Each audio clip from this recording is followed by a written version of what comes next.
El búnker de Valdehierro.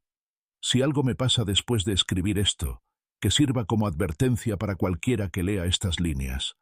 Lo que encontramos en el bosque de Valdehierro debería haberse quedado enterrado para siempre. Mi nombre es Álvaro Jiménez, y hasta hace una semana vivía en la creencia de que el mayor peligro en nuestro pueblo era morirse de aburrimiento.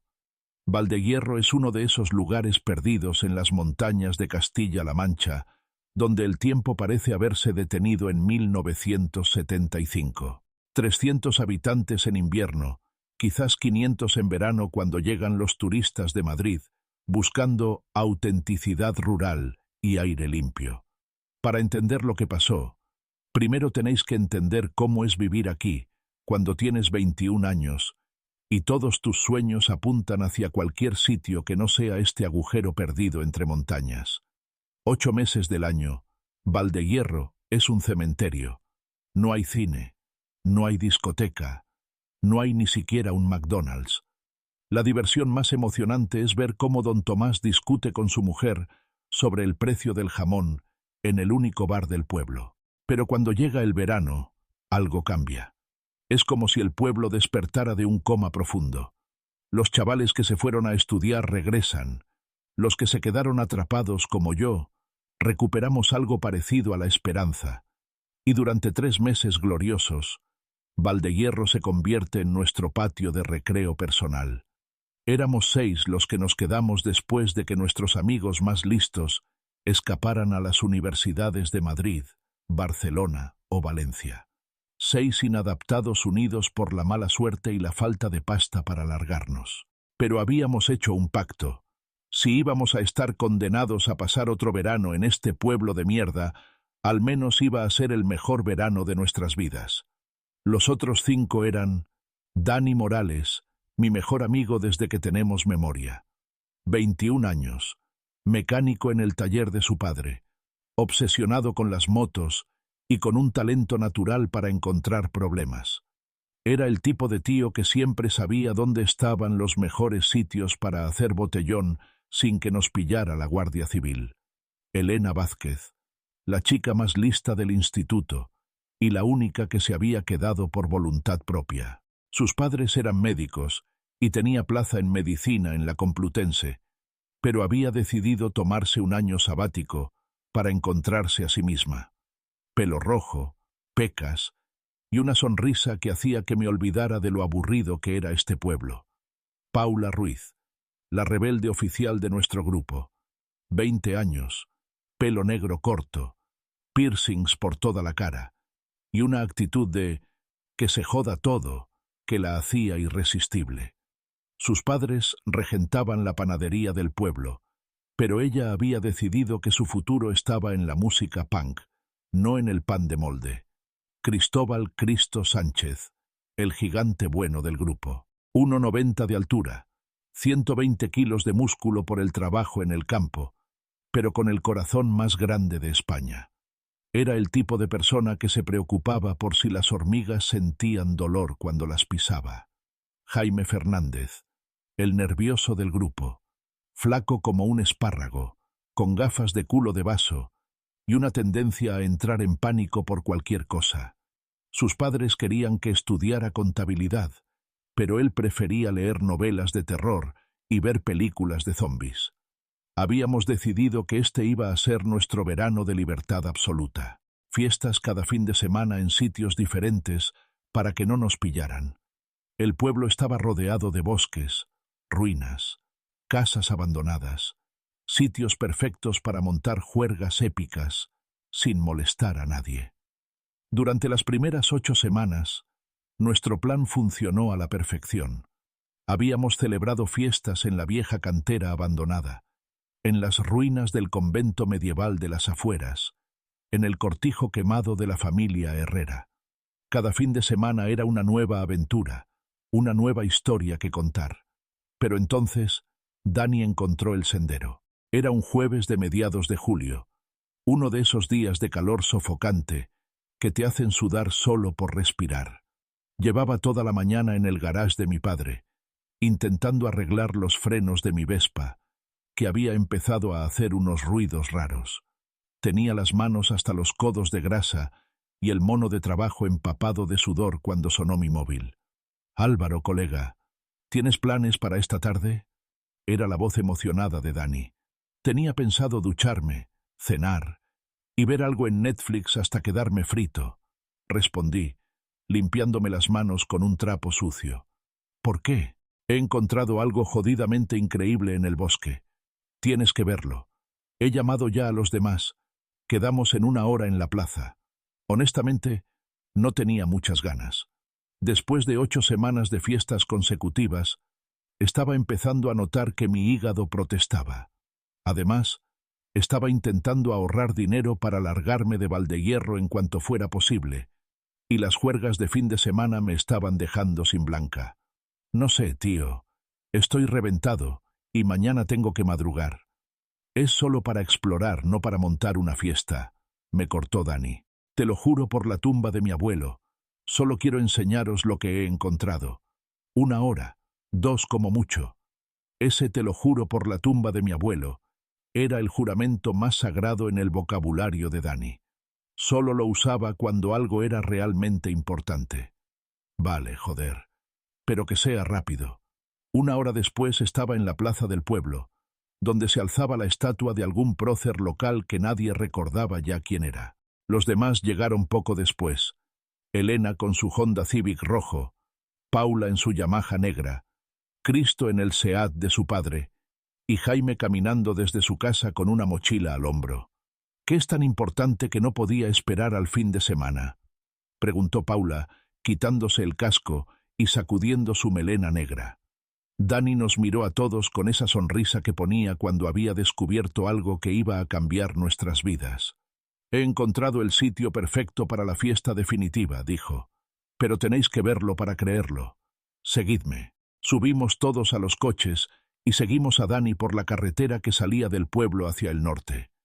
Después de unos 20 minutos conduciendo por carreteras cada vez más estrechas, se detuvo junto a un bosque de pinos y encinas, donde apenas había sitio para aparcar. «¿En serio?», protestó Elena, mirando el bosque espeso que se extendía ante nosotros. «¿Vamos a hacer senderismo con este calor?». «Confiad en mí», respondió Dani, echándose una mochila al hombro. «Esto merece la pena». Nos adentramos en el bosque siguiendo lo que apenas era un sendero de cabras. El aire era más fresco bajo los árboles, pero la humedad lo hacía pegajoso. Después de caminar unos 10 minutos, Dani se detuvo junto a un grupo de árboles que parecían haber crecido de forma extraña. «Mirad esto», dijo, señalando hacia adelante. Tenía razón en que era raro. Había una hilera de árboles perfectamente alineados, como si alguien los hubiera plantado a propósito. 4 hileras paralelas de pinos, demasiado rectas para ser naturales. «¿Y?», preguntó Paula, encendiéndose un cigarro. «Son árboles». «Mirad más allá», insistió Dani. Cuando pasamos entre los árboles, vimos lo que había encontrado. Era claramente un camino, aunque la naturaleza había empezado a reclamarlo. Había sitio suficiente para que pasara un coche, y aunque estaba lleno de raíces y maleza, se veía que había sido una carretera en el pasado. «¿A dónde lleva?», preguntó Cristo. «Esa es la sorpresa», respondió Dani. «Ayer solo llegué hasta aquí, pero tengo la corazonada de que lleva a algo increíble». Empezamos a caminar por el sendero oculto. Era más largo de lo que esperábamos. Tardamos casi 1 hora en llegar al final, y cuando lo hicimos, todos nos quedamos con la boca abierta. En un claro rodeado de árboles centenarios, medio enterrado en una colina, asomaba la entrada a lo que parecía un túnel enorme. Era circular, de unos 4 metros de diámetro, hecho de metal oxidado pero sorprendentemente bien conservado. «Joder», murmuró Elena. «¿Qué es esto?». «Parece un túnel de metro», dijo Jaime, ajustándose las gafas. «Pero en medio del bosque». Me acerqué a examinar la entrada. El metal tenía una pátina de óxido que le daba un color marrón rojizo, pero la estructura parecía sólida. Dentro, el túnel se perdía en la oscuridad. «Debe ser de la época de Franco», dijo Cristo. Mi abuelo me contó que durante la guerra construyeron túneles y búnkers por toda España. Sea lo que sea, dijo Paula, tirando la colilla al suelo. Es perfecto para una fiesta. ¿Imagináis la acústica que tendría aquí dentro con música a todo volumen? Era verdad. El túnel era enorme. Podrían caber fácilmente 100 personas, y estaba lo suficientemente lejos de cualquier casa como para que nadie oyera nada. ¿Entramos a echar un vistazo?, preguntó Dani. Está oscuro como boca de lobo, protestó Jaime. Ni siquiera sabemos si es seguro.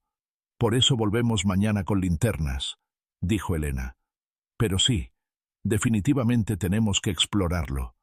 Acordamos volver al día siguiente con equipo de exploración. Mientras volvíamos al pueblo, no podía quitarme una sensación extraña de encima. El túnel me había puesto los pelos de punta, aunque no sabía exactamente por qué. Esa noche tuve pesadillas sobre espacios cerrados y algo que me perseguía en la oscuridad. Al día siguiente nos reunimos a las 5 de la tarde, cuando el calor empezaba a aflojarse. Esta vez habíamos venido preparados: linternas, cuerdas, botiquín de primeros auxilios y hasta cascos que Cristo había cogido prestados de la obra donde trabajaba. Parecemos espeleólogos profesionales, bromeó Paula mientras se ajustaba el casco. Jaime había traído una mochila que parecía que se fuera de expedición al Himalaya. Nunca se sabe qué nos podemos encontrar ahí dentro, murmuró, comprobando por tercera vez que llevaba pilas de repuesto.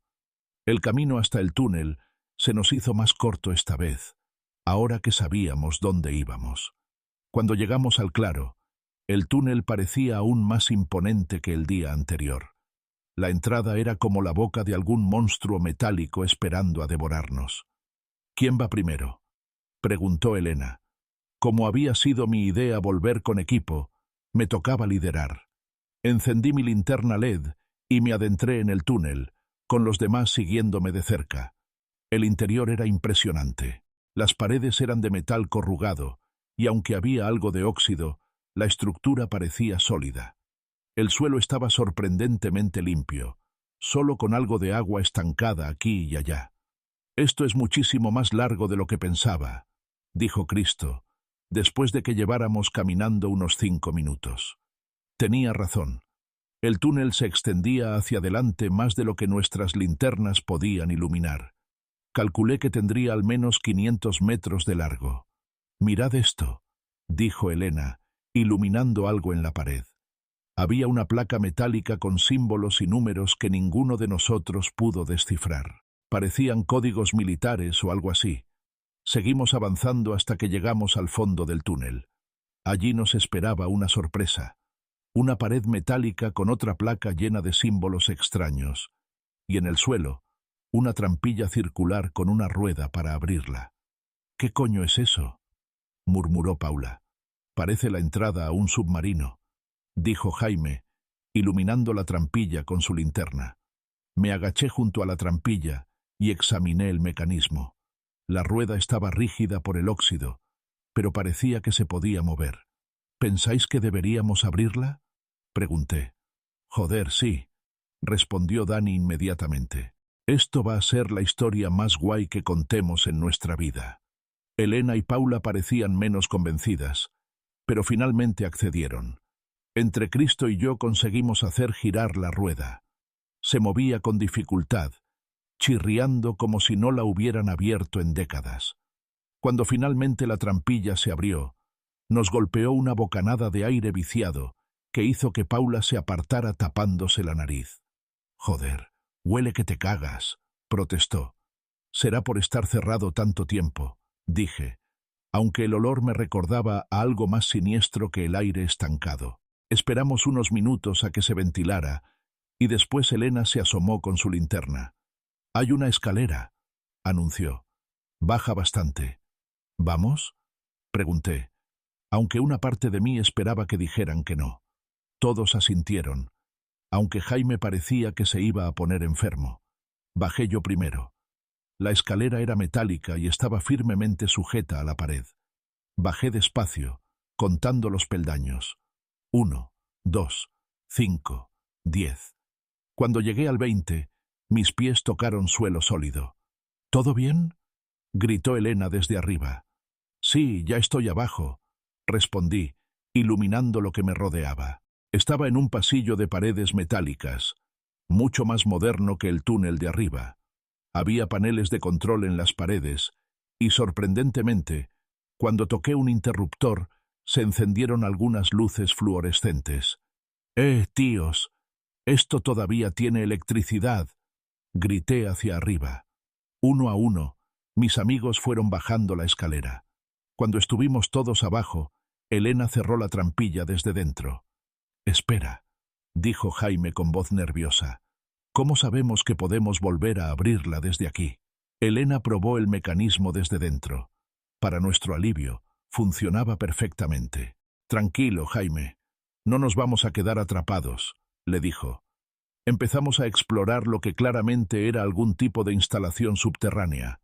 Había pasillos que llevaban a salas llenas de equipos que no supimos identificar, oficinas con mesas y sillas cubiertas de polvo, y paneles de control por todas partes. Esto parece un búnker militar, dijo Cristo, examinando lo que parecía ser un mapa de la zona en una de las paredes. En una de las paredes encontramos un plano de la instalación. Era enorme, 5 plantas subterráneas, con docenas de habitaciones diferentes. Mirad, dijo Elena, señalando el plano. Esto pone que hay un comedor en la 3ª planta. Si este sitio es tan grande, el comedor debe de ser perfecto para una fiesta. La idea de una fiesta subterránea en un búnker militar abandonado nos emocionó a todos.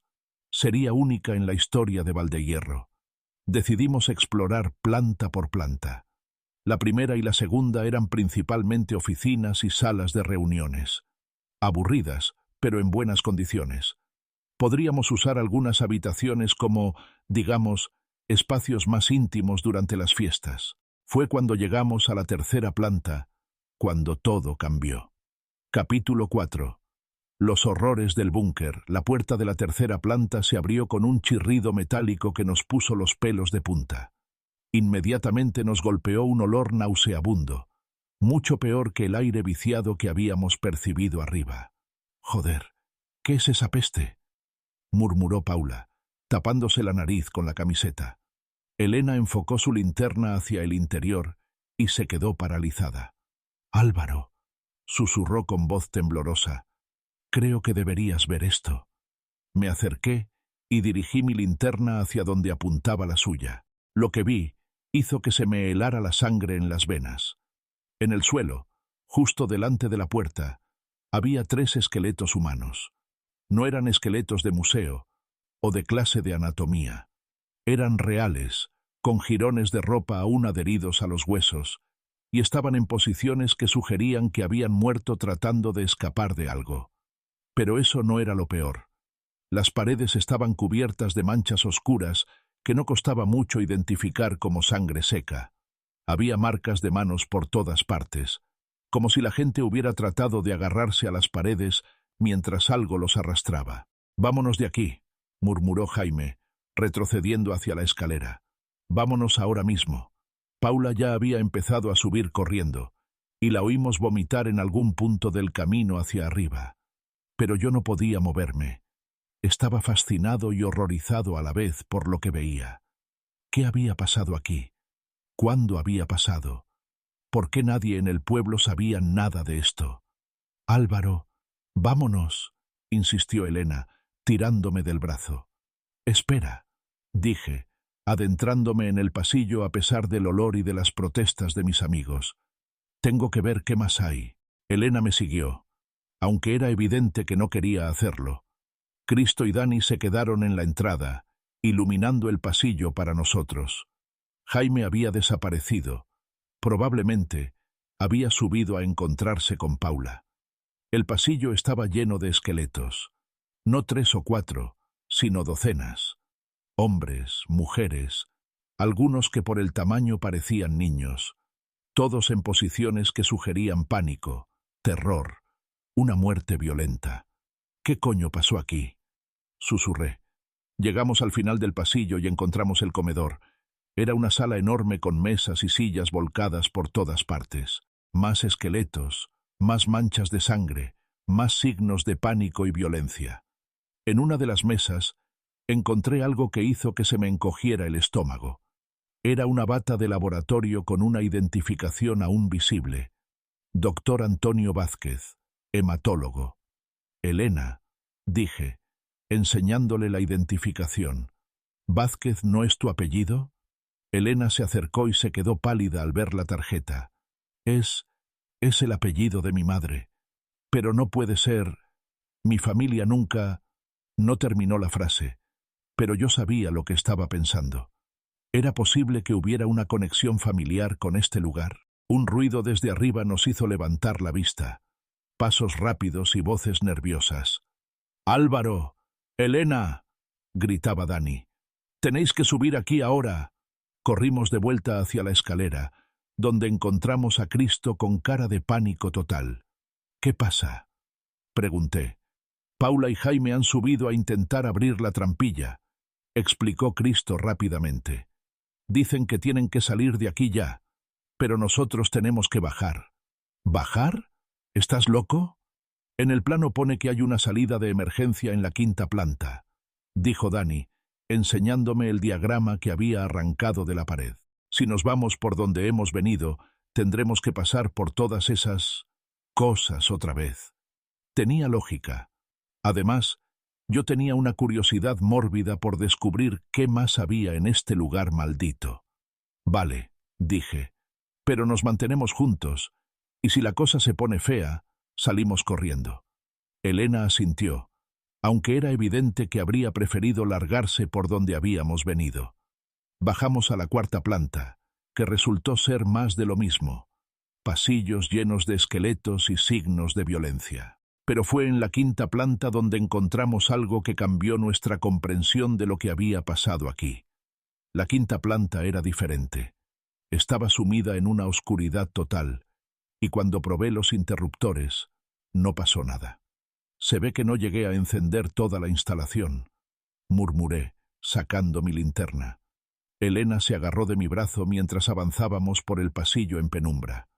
Nuestras linternas creaban círculos de luz que bailaban por las paredes metálicas. A diferencia de las plantas superiores, aquí apenas había esqueletos. Solo vimos 1 o 2 en las habitaciones cercanas a la entrada, pero a medida que avanzábamos hacia el centro de la planta, el lugar parecía estar limpio. Las habitaciones que fuimos abriendo estaban llenas de maquinaria extraña. Equipos que nunca habíamos visto, con tubos, cables y pantallas que parecían sacados de una película de ciencia ficción. «¿Para qué coño servía todo esto?», murmuró Dani. «No tengo ni idea», respondí, «pero me da muy mala espina». Llegamos finalmente a una sala central enorme. Era circular, con el techo perdido en las alturas, y en el centro había algo que hizo que se nos cortara la respiración. Era una máquina gigantesca, del tamaño de una habitación pequeña. Tenía forma cúbica, con cientos de tubos y cables conectados a ella, y en el centro había un panel de cristal rojo que parecía una ventana hacia el interior. Delante de la máquina había una estación de control con docenas de pantallas, teclados, palancas y botones. Y sentado en una silla frente a la estación de control había un esqueleto con un agujero de bala en el cráneo y una pistola todavía en la mano huesuda. «Alguien se pegó un tiro aquí mismo», susurró Elena. Me acerqué a examinar la máquina más de cerca. No tenía ni idea de qué era o para qué servía, pero emanaba una sensación de maldad que me puso la piel de gallina. Fue entonces cuando Elena, que había estado buscando interruptores de luz, encontró uno y lo accionó. La habitación se llenó de luz de neón, y la máquina empezó a emitir un zumbido bajo. «Sistema activándose», anunció una voz electrónica que resonó por toda la habitación. «Preparando secuencia de inicio». El pánico me atravesó como un rayo. «Elena, apaga eso», grité, corriendo hacia el interruptor. Pero era demasiado tarde. La máquina había empezado a funcionar, y luces rojas empezaron a parpadear por toda la instalación. «Secuencia iniciada», continuó la voz. «Tiempo estimado para activación completa. 5 minutos.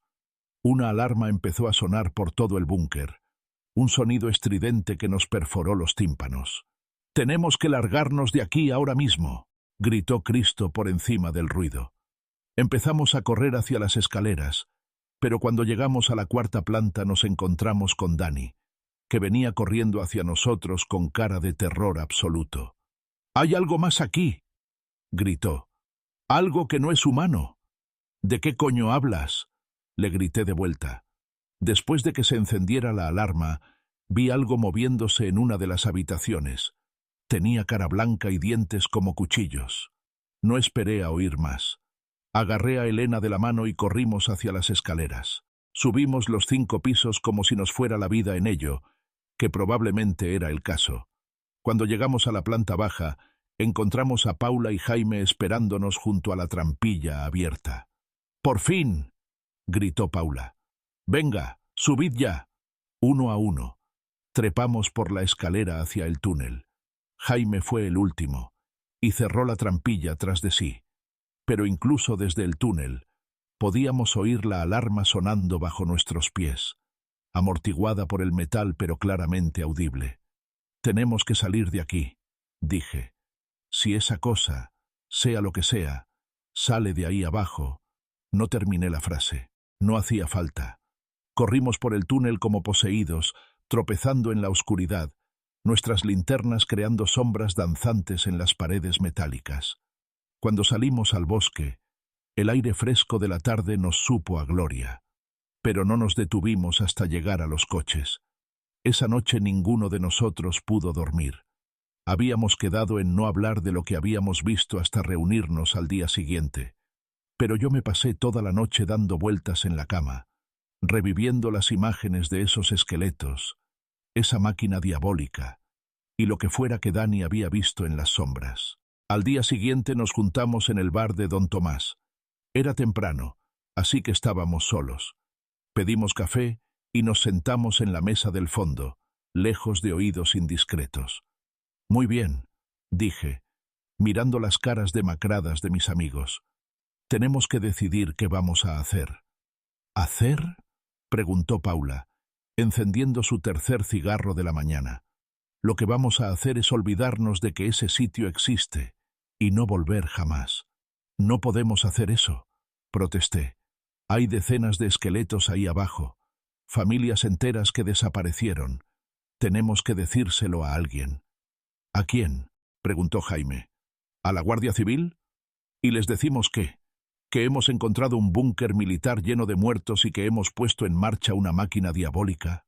Elena había estado en silencio toda la mañana, pero finalmente habló. «Tengo que contaros algo», dijo con voz temblorosa. «Anoche llamé a mi abuela materna. Le pregunté por el doctor Antonio Vázquez. Todos nos volvimos hacia ella. Era mi tío abuelo», continuó, «el hermano de mi abuelo. Desapareció en 1987 junto con toda su familia. Mi abuela me dijo que trabajaba para el gobierno en un proyecto clasificado, pero nunca supieron qué había pasado con él». 1987, repetí. «Eso significa que lo que vimos ahí abajo pasó hace más de 30 años. Cristo se inclinó hacia adelante. «Mi padre trabaja en el ayuntamiento», dijo. «Ayer por la noche estuve mirando los archivos viejos que tiene en casa. En 1987 desaparecieron 43 personas de Valdehierro y los pueblos de alrededor. Todo en el mismo mes». Un silencio pesado se instaló en la mesa. «La historia oficial», continuó Cristo, «es que hubo un accidente en una mina abandonada, que la gente cayó en pozos o se perdió en túneles, pero nunca encontraron ni un solo cuerpo, porque los cuerpos estaban en el búnker», murmuré. Dani, que había estado callado desde que llegamos, finalmente levantó la vista. «Tengo que contaros lo que vi ayer», dijo con voz ronca. «Cuando se disparó la alarma y se encendieron todas las luces, vi algo salir de una de las habitaciones de la 4ª planta. Se detuvo y se pasó las manos por el pelo. No era humano. Tenía forma humana, pero la cara era completamente blanca, como de porcelana, y la boca, joder, tenía demasiados dientes. dientes afilados como cuchillas. —¿Estás seguro de que no fue una alucinación? —preguntó Elena. Con el susto y la adrenalina. —Estoy seguro —respondió Dani firmemente. Y cuando me vio, sonrió. Me sonrió. Y empezó a caminar hacia mí. Paula apagó su cigarro con más fuerza de la necesaria. —Vale, ya está. No pienso volver a ese sitio nunca más. Y si tenéis 2 dedos de frente, vosotros tampoco. Pero no podemos simplemente ignorarlo, insistí. Esa máquina sigue funcionando. ¿Y si lo que mató a toda esa gente vuelve a salir? ¿Y si viene al pueblo? ¿Y qué quieres que hagamos? Preguntó Jaime. ¿Que bajemos ahí con crucifijos y agua bendita como en las películas? Podríamos llamar al ejército, sugerí. O a la policía científica. Alguien que sepa qué hacer con esto. Elena negó con la cabeza. Si llamamos a las autoridades, van a querer saber cómo lo hemos encontrado. Van a preguntarnos qué estábamos haciendo allí. Y cuando descubran que hemos activado esa máquina, no terminó la frase, pero todos entendimos la implicación. Podríamos enfrentarnos a cargos por allanamiento, por poner en peligro la seguridad pública, por Dios sabe qué más. Además, añadió Cristo, ¿quién nos va a creer? Somos 6 chavales de pueblo que se dedican a hacer botellón en sitios abandonados. El silencio se instaló de nuevo en la mesa. Por la ventana podía ver la vida normal del pueblo continuando como siempre. Don Tomás limpiando mesas, señoras mayores haciendo la compra, niños jugando en la plaza. Vida normal, inocente, ajena al horror que habíamos desatado en el bosque. «Hay algo más», dijo Elena de repente. Mi abuela me contó algo más sobre mi tío abuelo. Dijo que antes de desaparecer había empezado a comportarse de forma extraña. Hablaba de experimentos importantes y de abrir puertas a nuevas dimensiones. La familia pensó que estaba teniendo una crisis nerviosa. ¿Nuevas dimensiones? Repetí. ¿Cómo qué? Ciencia ficción. No lo sé, respondió Elena. Pero, ¿y si esa máquina no era solo algún tipo de arma? ¿Y si era algo más extraño? La puerta del bar se abrió, y entró don Tomás con una caja de botellas. Nos saludó con la cabeza y empezó a colocar las botellas en el estante. Esperamos a que terminara y se fuera a la cocina antes de continuar hablando. Escuchad, dije finalmente. Creo que tenemos que volver. Todos me miraron como si hubiera perdido el juicio. ¿Estás loco? Siseó Paula. No para explorar, me apresuré a explicar. Para apagar esa máquina, para cerrar lo que sea que hayamos abierto. ¿Y cómo se supone que vamos a hacer eso? Preguntó Jaime. No sabemos ni qué es esa cosa. En el panel de control había botones, recordé. Tiene que haber alguna forma de pararla. Dani negó con la cabeza violentamente. Ni de coña. No pienso volver ahí abajo con esa cosa suelta. ¿Y si no volvemos y lo que sea que hay ahí decide salir? Repliqué. ¿Y si viene al pueblo? ¿Y si los niños que juegan en el bosque se acercan demasiado al túnel? Eso los hizo callarse. Todos habíamos crecido jugando en esos bosques. Conocíamos a todos los niños del pueblo. Elena fue la primera en hablar. Si vamos a hacerlo, tenemos que hacerlo bien. Nada de ir desarmados como ayer. ¿Armas? Preguntó Cristo. ¿Qué tipo de armas? Mi padre tiene escopetas de caza, dijo Paula. Y mi hermano mayor es policía nacional. Tiene una pistola reglamentaria. No podemos robar armas a un policía, protestó Jaime. ¿Tienes una idea mejor? Le espetó Paula. Pensé un momento. La ferretería de mi tío tiene lanzallamas para quemar malas hierbas, dije. Y en el taller de Dani hay suficientes herramientas para abrir lo que sea. Dani asintió lentamente. Vale, pero si vamos a hacer esto lo hacemos rápido. Entramos, apagamos la máquina y salimos. Sin exploraciones, sin curiosidades. ¿Y si no podemos apagarla? Preguntó Elena. Entonces la rompemos, respondió Cristo con una determinación que no le había visto nunca. Acordamos encontrarnos esa misma noche a las 11 en la plaza del pueblo. Cada uno traería lo que pudiera conseguir, sin levantar sospechas. Mientras salía del bar y me dirigía hacia casa, no pude evitar mirar hacia el bosque que se alzaba al norte del pueblo. En algún lugar entre esos árboles, una máquina diabólica seguía funcionando, y algo que no debería existir esperaba en la oscuridad. Esa noche íbamos a volver al infierno. A las 11 en punto estábamos todos en la plaza, cargados como si fuéramos a la guerra. Paula había conseguido una escopeta de su padre y una caja de cartuchos. Cristo llevaba un mazo de demolición y una palanca del tamaño de una lanza. Jaime había traído una linterna halógena tan potente que parecía un foco de cine. Yo llevaba el lanzallamas de mi tío, junto con un bidón de combustible, y Elena había conseguido un kit de primeros auxilios profesional del hospital donde trabajaba su madre. Dani era el que estaba peor equipado. Solo llevaba un martillo y un destornillador industrial, pero era el que mejor conocía el camino al búnker. ¿Estamos todos seguros de esto?, pregunté una última vez, mientras cargábamos el equipo en la furgoneta de Cristo. Nadie respondió, pero nadie se fue tampoco. El viaje hasta el bosque se hizo en silencio absoluto. Cada uno estaba perdido en sus pensamientos, probablemente preguntándose si íbamos a volver vivos de esta aventura.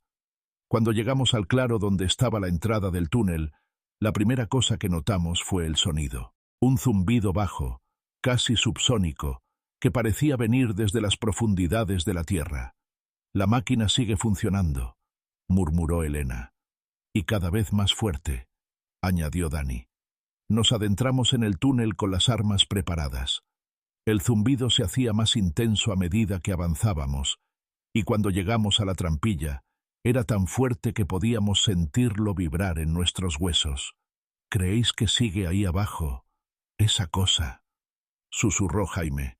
«Solo hay una forma de averiguarlo», respondí, empuñando el lanzallamas. Abrimos la trampilla y bajamos uno a uno. Esta vez, Paula iba primera con la escopeta preparada, seguida de Cristo con su mazo. Yo iba tercero con el lanzallamas, luego Elena con el botiquín, Dani con sus herramientas, y Jaime cerraba la marcha con la linterna potente. La planta baja estaba tal como la habíamos dejado, pero las luces fluorescentes parpadeaban de forma siniestra, y el zumbido de la máquina era tan fuerte que tuvimos que gritarnos para oírnos. «¡Vamos directos a la quinta planta!», grité. «Nada de detenernos a explorar». Pero cuando llegamos a las escaleras que llevaban a la tercera planta, nos encontramos con algo que nos paró en seco. Los esqueletos habían desaparecido. El pasillo que habíamos visto ayer lleno de huesos y restos humanos estaba ahora completamente limpio. Las manchas de sangre en las paredes también habían desaparecido. «¿Qué coño?», murmuró Paula. «Sigamos», gritó Cristo. «Sea lo que sea que haya pasado aquí, no queremos saberlo». Corrimos escaleras abajo hacia la quinta planta. El zumbido era ahora ensordecedor, y las luces parpadeaban tan rápido que parecía una discoteca satánica. Cuando llegamos a la sala central, vimos que la máquina había cambiado. El panel de cristal rojo ahora brillaba con una luz cegadora, y los tubos que la conectaban con las paredes pulsaban con una energía que parecía viva. El esqueleto que había estado sentado frente a los controles ya no estaba allí. «Elena», gritó Dani, señalando hacia los controles. «Tienes que apagarla». Elena corrió hacia el panel de control, pero cuando llegó allí, se quedó paralizada. «No sé qué botones», gritó. «Hay cientos de controles». Fue entonces cuando lo vimos. En una de las esquinas de la sala, medio oculto entre las sombras, había algo que nos observaba. Era alto, delgado, y aunque tenía forma humana, había algo terriblemente antinatural en la forma en que se movía. Cuando salió a la luz, vimos lo que Dani había descrito: piel blanca como porcelana, ojos completamente negros, y una boca llena de dientes afilados como navajas. Pero lo peor era que sonreía. «Bienvenidos de vuelta», dijo con una voz que sonaba como cristales rotos. «He estado esperándoos». Paula no dudó ni un segundo. Levantó la escopeta y disparó. Los perdigones atravesaron la criatura como si fuera humo, sin causarle daño aparente. Pero su sonrisa se hizo aún más amplia. «Las balas no me pueden hacer daño», dijo, dando un paso hacia nosotros. «He trascendido la carne mortal hace mucho tiempo». «Elena», grité. «Rompe los controles. Lo que sea». Elena empezó a golpear botones y palancas al azar. Algunas luces cambiaron de color, pero la máquina siguió funcionando. La criatura dio otro paso hacia nosotros, y fue entonces cuando noté algo en el suelo. Había más esqueletos en la sala, pero estos eran diferentes. Parecían más recientes y llevaban ropa moderna. «Los últimos que encontraron este lugar», dijo la criatura, siguiendo mi mirada. «Hace apenas unas semanas. Turistas de Madrid, creo. Vinieron de camping y se perdieron en el bosque». Cristo rugió de rabia y corrió hacia la criatura con su mazo en alto. El mazo pasó a través de ella como si no existiera, pero cuando la criatura lo tocó, Cristo se desplomó al suelo gritando de dolor. «¡Cristo!», gritó Elena, pero no se apartó de los controles. Empuñé el lanzallamas y apunté hacia la criatura. «A ver si esto te gusta», grité, y apreté el gatillo. Las llamas envolvieron a la criatura, y por primera vez, su sonrisa falló. Aulló de dolor y retrocedió, pero las llamas parecían pasarla de largo, como si no pudiera mantener una forma sólida. «Elena, date prisa», gritó Dani. «Lo estoy intentando», respondió ella, golpeando más controles. De repente, la máquina emitió un sonido diferente, un gemido metálico como si algo se estuviera rompiendo en su interior. «No», siseó la criatura. «No podéis pararla ahora. Estamos tan cerca». «¿Cerca de qué?», grité, manteniendo el lanzallamas apuntado hacia ella. «De abrir la puerta completamente, de traer a mis hermanos a este mundo». Elena encontró algo que parecía ser un interruptor maestro, y lo accionó.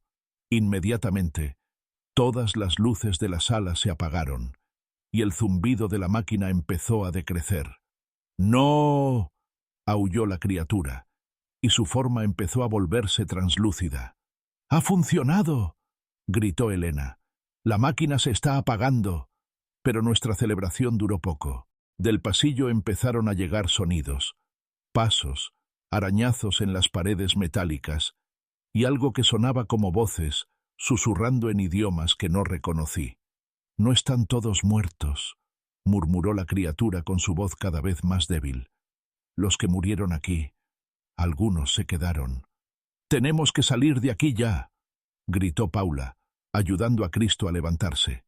Corrimos hacia la salida, pero cuando llegamos a las escaleras, vimos que el camino estaba bloqueado. Había figuras en las sombras, formas que habían sido humanas pero que ahora eran algo más. Esqueletos que caminaban, cadáveres a medio descomponer que se movían con propósito. «Por aquí», dijo Elena, señalando una señal de salida de emergencia que habíamos pasado por alto antes. Seguimos la señal a través de un pasillo que no habíamos explorado antes. Condujo a una escalera que subía directamente hacia arriba, mucho más empinada que las escaleras normales. Subimos como alma que lleva el diablo, con los sonidos de persecución cada vez más cerca detrás de nosotros.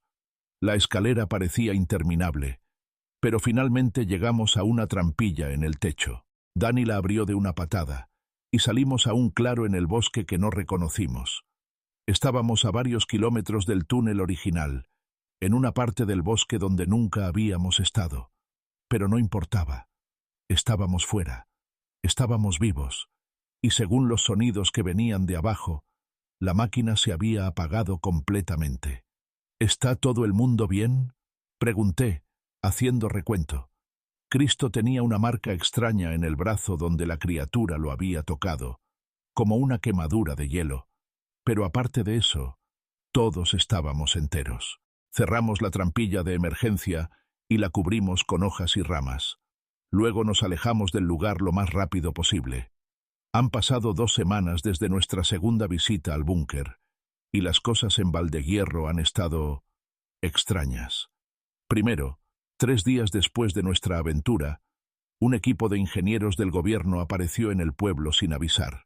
Dijeron que estaban haciendo inspecciones rutinarias de instalaciones militares abandonadas en la zona. Se quedaron una semana, y cuando se fueron, habían sellado la entrada al túnel con hormigón. Segundo, Elena descubrió más información sobre su tío abuelo. Resulta que el doctor Antonio Vázquez no era solo hematólogo, sino que trabajaba en un proyecto militar ultrasecreto llamado Puerta Dimensional. Su objetivo era, literalmente, abrir portales a otras dimensiones. El proyecto fue cancelado abruptamente en 1987, después de lo que los documentos describen como un incidente catastrófico con múltiples bajas. Los supervivientes del proyecto fueron trasladados a otras instalaciones, y el búnker fue sellado y clasificado como zona restringida permanente. Tercero, y esto es lo que más me inquieta, han empezado a desaparecer personas. No del pueblo directamente, sino turistas y excursionistas que vienen a hacer rutas por el bosque. En las últimas 2 semanas, la Guardia Civil ha registrado 4 desapariciones. Todos eran grupos pequeños que vinieron a hacer senderismo y nunca regresaron a sus hoteles. Las autoridades lo achacan a la peligrosidad del terreno montañoso y a la inexperiencia de los visitantes urbanos. Pero yo sé la verdad. Ayer por la noche, Cristo me llamó temblando de miedo. Había ido a comprobar si el hormigón que pusieron los ingenieros seguía intacto. Estaba agrietado, no completamente roto, pero había fisuras por las que se filtraba una luz roja pulsante, y podía oír ese zumbido familiar viniendo desde abajo. La máquina se había vuelto a encender sola. Elena ha estado investigando más sobre el proyecto de su tío abuelo, y lo que ha descubierto nos ha helado la sangre. El incidente catastrófico de 1987 no fue el primero. Ha habido al menos 3 intentos de sellar esa instalación desde 1950, y cada vez, después de unos años, la actividad vuelve a empezar. Según los documentos que Elena ha conseguido a través de contactos de sus padres en el hospital, la máquina no solo abría portales a otras dimensiones, sino que creaba una especie de punto de anclaje para entidades que no pueden existir en nuestro mundo de forma natural. Pero una vez que el portal se abre la primera vez, deja una marca permanente en la realidad.